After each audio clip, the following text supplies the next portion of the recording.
प्यारा ॿारो, बाजी गुलबनू जी तरफ़ां तव्हां सभिनी खे भलीकार। तव्हां ॿुधी रहिया आहियो दिलचस्प अखाणियूं। अचो त अॼु जी अखाणी ॿुधूं ऐं लुत्फ़ अंदोज़ थियूं। एलिया भॼी वियो। पहिरियों बादशाह उणी बाब। ख़ुदा मौजूद आहे।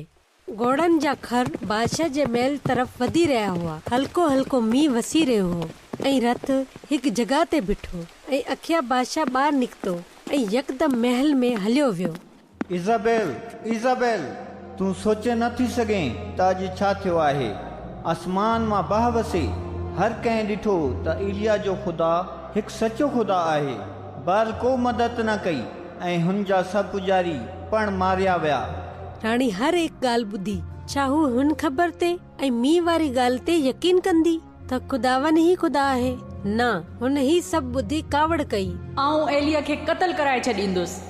जॾहिं एलिया ही ॿुधो त राणी हुनखे क़त्ल करणु चाहे थी त हू भॼी वियो। हू एतिरो तिखो भॼियो जो हुन खां पहिरीं कॾहिं भॻवान भॼियो हो। हू लॻभॻि 125 मील ताईं भॼियो। पोइ बि हुनखे हिफ़ाज़त महसूस कान पे थी। तंहिं करे हू ॾखण ॾे भॼंदो रहियो। हुन जी डप जे करे हू रेगिस्तान में पहुची वियो। तव्हां छा था करियो जॾहिं तव्हां खे डपु थो लॻे? ख़ुदा मौजूद आहे। एलिया हमेशा ख़ुदा सां मदद घुरी हुई, पर हिन भेरे हुन पंहिंजे डप खे वधीक अहमियत ॾिनी।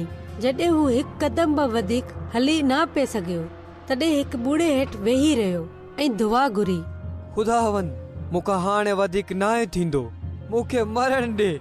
ख़ुदा मौजूद आहे, पर हुन हिन दुआ जो जवाब हा में न ॾिनो। ख़ुदा एलिया खे सुम्हण ॾिनो ऐं पोइ हिकु फरिश्तो मोकिले एलिया खे जगायो।